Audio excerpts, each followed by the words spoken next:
Leah's mom demanded I ruin my kid's birthday for her bored daughter.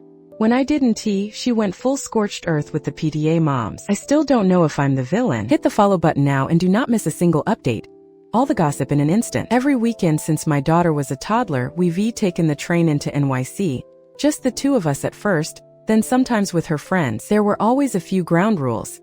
Pack your own bag, expect a ton of walking, and try to stay off your phone. It's become our thing. For her 12th birthday last weekend, she wanted to bring 3 friends into the city. 2 who've done the trip before, and 1 new girl, Leah. I called Leah's mom ahead of time, went over the walking, the spotty train signal, the general vibe. She sounded fine with it. My daughter even explained the rules herself. Leah showed up with nothing but her phone. She got bored 5 minutes into the train ride when the signal dropped, wouldn't play cards or chat with the other girls, and asked if we could Uber literally the second we got off at Penn Station. My daughter, trying to be nice, gently reminded her.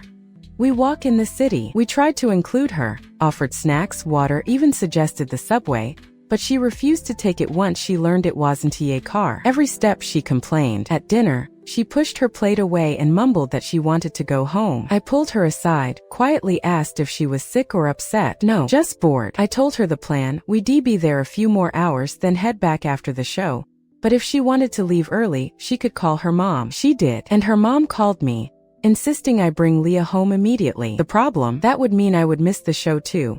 And my daughter had specifically asked me to go with her. I offered for Leah's mom to meet us halfway or send someone. She refused, said she wasn't paying for another train ticket and didn't want to drive. Eventually, Leah's dad came to pick her up. She sulked through the rest of dinner, and the energy was just off. The other girls still had fun, and my daughter swears it was one of her best birthdays. But now Leah's mom is badmouthing me to the other parents, saying I abandoned her kid in the city. She has also banned Leah from seeing my daughter. I keep wondering, should I have just taken her back, even if it meant breaking a birthday promise? I don't think I was wrong, but it still feels icky.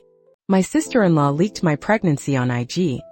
I uninvited her from the wedding, and now the whole family says I'm the drama. Baby isn't even here and I'm already exhausted. Hit the follow button now and do not miss a single update.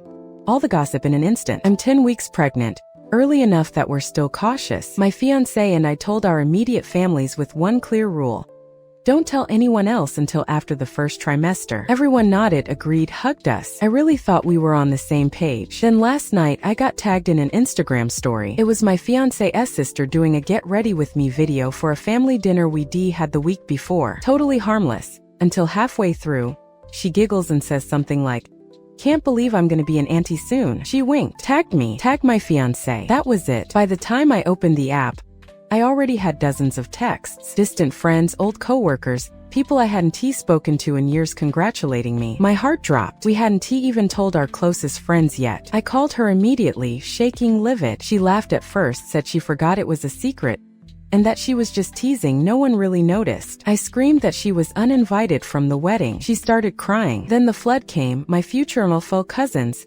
telling me I was being dramatic, that I was ruining the family over a story, that I should just be happy people are excited. I didn't feel excited. I felt robbed. My fiancé is furious too, but caught in the middle. I know banning her from the wedding might seem extreme, but how do you celebrate a boundary breaker on your most vulnerable day? Part of me wonders if she really did just slip. But the other part, the part sitting in the silence while people celebrate something I didn't get to announce myself, knows better.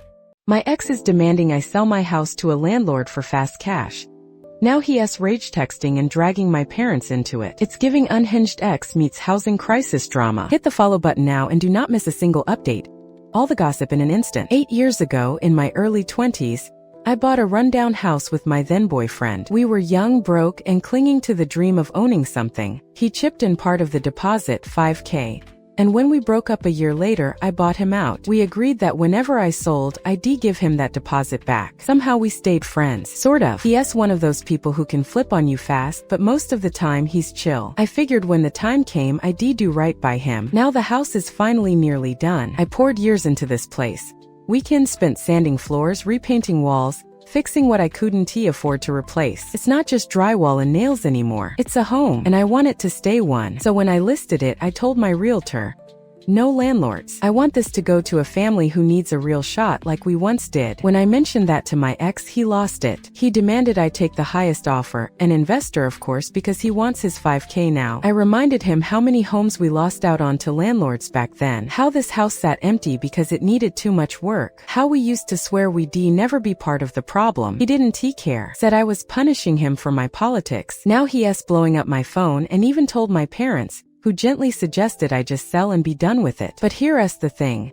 If I cave and give him the money now before the sale, he could still try to claim more later. And honestly, the way he's acting, I wouldn't put it past him. So yeah, I'm holding my ground. I'll sell when it feels right to the right buyer. And he'll get exactly what we agreed on. Not a day sooner. I'm not trying to make some grand moral stand. I just want to end this the way it started, with a little bit of decency, even if I'm the only one still holding on to it.